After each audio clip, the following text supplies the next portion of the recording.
दिग्गज अभिनेत्री फरीदा जलाल पर्दे पर भले ही कितनी ही खूबसूरत क्यों ना दिखती हो, लेकिन आम लोगों की तरह उनकी ज़िंदगी में भी काफ़ी उथल-पुथल रही है दोस्तों।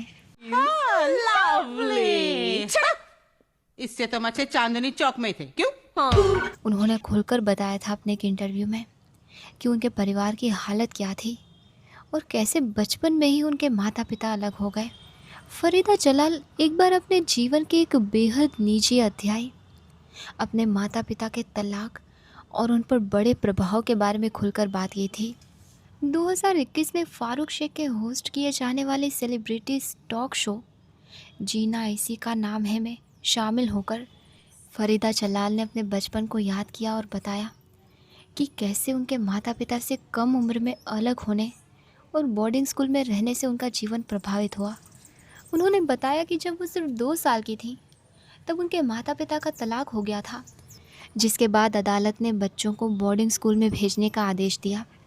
आखिरकार उनकी मां को बच्चों की कस्टडी मिल गई, लेकिन घर से दूर बड़े होने के अनुभव ने उन पर गहरा प्रभाव छोड़ा। फरीदा जलाल बताती हैं, मेरा असली नाम फरीदा सामी है। जब मैं 2 साल की थी तब मेरे माता पिता का तलाक हो गया था। बच्चों की कस्टडी की सुनवाई के बाद अदालत ने आदेश दिया कि बच्चों को बोर्डिंग स्कूल भेजा जाए। आखिरकार मेरी माँ को कस्टडी मिल गई। फरीदा जलाल ने एक मिशनरी स्कूल में पढ़ाई की दोस्तों, जहाँ उन्हें अभिनय का शौक़ भी जागा। उन्होंने बड़े प्यार से याद किया कि कैसे बचपन से ही उन्हें मंच से लगाव था। वो बताती हैं, जहाँ तक मुझे याद है मैं हमेशा से अभिनय करना चाहती थी। स्कूल में भी मैं बहुत सारे भारतीय डांस परफॉर्मेंस करती थी। हर कार्यक्रम में फरीदा सामी का डांस होता था। फरीदा जलाल अपने एक इंटरव्यू में ये भी कहती हैं, भोजपुरी, पंजाबी या गुजराती फिल्मों के इतने सारे ऑफ़र मेरे पास आए हैं। जब अभिनेता भाषा से सहज नहीं होता तो वो डायलॉग ठीक से नहीं बोल पाता, चाहे उसने उन्हें कितना भी याद कर लिया हो। वो आगे कहती हैं, दिल से नहीं निकलता क्योंकि उन्हें पता ही नहीं होता कि वो क्या कह रहे हैं। फरीदा जलाल आगे कहती हैं, इस तरह की झिकझिक मेरी आंखों में दिख जाती है। मैं एक पारदर्शी इंसान हूँ। मैंने जो भी किया है, डायलॉग हो या सीन, पूरे आत्मविश्वास के साथ किया है। मैंने इसीलिए मना कर दिया क्योंकि मुझे भाषा नहीं आती थी और अब मैं इतनी बूढ़ी हो गई हूँ कि कोई नई भाषा सीख सकूँ। फरीदा जलाल ने अपनी शॉर्ट फिल्म महरम को लेकर भी बात की थी दोस्तों।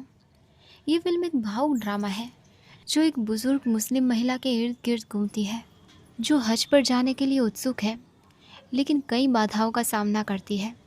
उन्होंने इस पर कहा था कि उन्हें कहानी बहुत पसंद आई, इसमें कुछ मैसेज है, इसलिए उन्होंने सोचा कि उन्हें भी ये फिल्म करनी चाहिए। ये फिल्म धर्म और लिंग से जुड़े मुद्दों पर सवाल उठाती है। व्यक्तिगत तौर पर वो कहती हैं कि चाहे वो पर्दे पर कितने भी किरदार निभाएं, वो अपने धर्म की शिक्षाओं के विरुद्ध कभी नहीं जाएंगी। उन्होंने कहा, आप पहले से तय नियमों को तोड़ मरोड़ नहीं सकते। इन नियमों के पीछे कारण होते हैं। लगभग 5 दशकों के अपने करियर में फरीदा जलाल ने 200 से अधिक फिल्मों में काम किया है दोस्तों, और भारतीय सिनेमा के सबसे फेमस चेहरों में से एक बन गए हैं। अपनी दमदार प्रेजेंस और टैलेंट के लिए जानी जाने वाली फरीदा जलाल, जिन्होंने दिलवाले दुल्हनिया ले जाएंगे, राजा हिंदुस्तानी, कुछ कुछ होता है, कहो ना प्यार है, दिल तो पागल है और कभी खुशी कभी गम जैसी ब्लॉकबस्टर फिल्मों में यादगार रोल्स किए हैं। फरीदा जलाल भारतीय सिनेमा का एक ऐसा नाम है दोस्तों, जो अपनी सादगी, गर्मजोशी और शानदार अभिनय के लिए जानी जाती है। 5 दशकों से भी ज़्यादा लंबे अपने करियर में उन्होंने तकदीर, आराधना, परस, गोपी, मजबूर, शक, जुर्माना, है ना, दिलवाले दुल्हनिया ले जाएंगे और मम्मू जैसी कई यादगार फिल्मों में काम किया है। फरीदा जलाल का जन्म 14 मार्च साल 1949 को बॉम्बे में एक मध्यम वर्गीय परिवार में हुआ था दोस्तों। उनका असली नाम फरीदा सामी है। जब वो सिर्फ 2 साल की थी तब उनके माता पिता अलग हो गए थे। इसके बाद उनका पालन पोषण उनकी माँ और उनकी नानी ने किया। शुरुआती जीवन में मुश्किलें ज़रूर थी, लेकिन परिवार के प्यार और सहारे ने उन्हें आत्मनिर्भर और मजबूत बनाया। फरीदा जलाल ने 1960 में फिल्म चौदहवीं का चांद में एक बाल कलाकार के रूप में काम किया। उन्होंने पंचगनी के सेंट जोसेफ कॉन्वेंट स्कूल से पढ़ाई की। स्कूल के दिनों में ही उन्हें अभिनय और मंच पर प्रदर्शन करने का शौक पैदा हुआ। 1965 में उन्होंने फिल्म फेयर द्वारा आयोजित United film producers talent Hunt प्रतियोगिता में हिस्सा लिया। इस प्रतियोगिता में उनके साथ राजेश खन्ना भी विजेता बने दोस्तों। यहीं से उनके लिए फिल्मों के दरवाजे खुल गए। इसके बाद उन्होंने 1967 में ताराचंद बड़जात्या द्वारा निर्मित फिल्म तकदीर से बतौर अभिनेत्री अपने फिल्मी करियर की शुरुआत की। इस फिल्म में उन्होंने एक ऐसी लड़के का किरदार निभाया जो अपने पिता से बिछड़ जाती है। इसी फिल्म में लता मंगेशकर का मशहूर गीत जब जब बाहर आई उन पर फिल्माया गया था। इसके बाद फरीदा जलाल ने कई फिल्मों में काम किया, जैसे बहारों की मंजिल जिसमें मीना कुमारी और धर्मेंद्र थे, फिर पुरस्कार और महल जिसमें देवानंद थे। लेकिन उन्हें असली पहचान साल 1969 की सुपरहिट फिल्म आराधना से मिली, जिसमें उनके साथ राजेश खन्ना और शर्मिला टैगोर थे। इस फिल्म का गीत बागों में बहार है उन पर फिल्माया गया था और इस भूमिका के लिए उन्हें फिल्म फेयर सर्वश्रेष्ठ सहायक अभिनेत्री के लिए नामांकन मिला। अपने करियर की शुरुआत में ही फरीदा जलाल ने दिलीप कुमार की बहन का किरदार साल 1970 की फिल्म गोपी में निभाया। इसके बाद कई बड़े अभिनेता उन्हें अपनी बहन के किरदार में देखना चाहते थे। 1971 में आई फिल्म पारस में उन्होंने संजीव कुमार की बहन का रोल किया, जिसके लिए उन्हें फिल्म फेयर सर्वश्रेष्ठ सहायक अभिनेत्री पुरस्कार और बंगाल फिल्म जर्नलिस्ट एसोसिएशन पुरस्कार मिला। 1974 में आई फिल्म मजबूर में उन्होंने अमिताभ बच्चन की दिव्यांग बहन का किरदार निभाया और इसके लिए उन्हें दूसरा फिल्म फेयर अवार्ड मिला। उस दौर में उन्होंने अमर प्रेम, बॉबी, अचानक, खुशबू और धर्मात्मा जैसी कई फिल्मों में यादगार अभिनय किया। साल 1976 में फिल्म शक के लिए उन्हें फिर से फिल्म फेयर में नामांकन मिला। साल 1977 में उन्होंने सत्यजीत रे की मशहूर फिल्म शतरंज के खिलाड़ी में भी काम किया। साल 1979 में आई फिल्म जुर्माना के लिए भी उन्हें फिल्म फेयर में नामांकन मिला।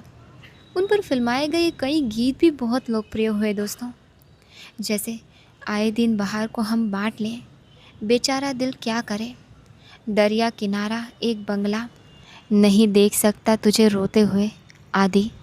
1978 में फरीदा जलाल ने अभिनेता तबरेज़ बरमावर से शादी की, जिनसे उनकी मुलाकात फिल्म जीवन रेखा के सेट पर हुई थी।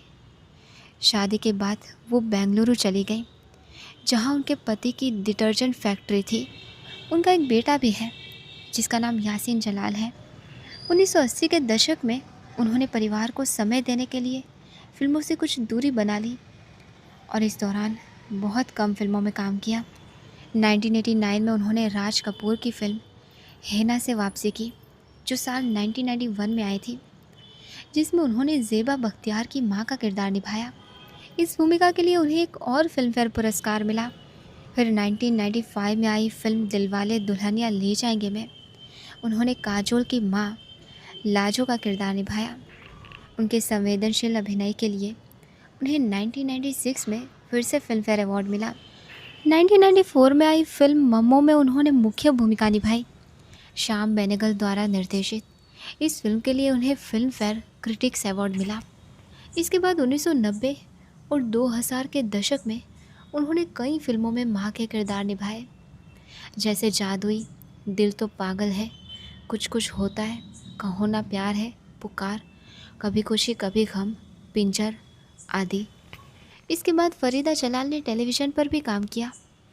उन्होंने ये जो है ज़िंदगी, देख भाई देख, जुनून और बच्चों में लोकप्रिय शो शरारत में शानदार अभिनय किया। 2012 में उन्हें फिल्म अ ग्रैंड प्लान के लिए हार्लेम इंटरनेशनल फिल्म फेस्टिवल में सर्वश्रेष्ठ अभिनेत्री का पुरस्कार भी मिला। फिर इसके बाद 2017 की शॉर्ट फिल्म महरम, फिर 2024 की सीरीज़ हीरा मंडी और आगे आने वाली फिल्मों में भी वो दिखाई दी। फरीदा जलाल का जीवन और उनका काम आज भी नए कलाकारों के लिए प्रेरणा है। अपने सरल स्वभाव, समर्पण और शानदार अभिनय के कारण वो भारतीय सिनेमा की एक सच्ची आइकन मानी जाती हैं।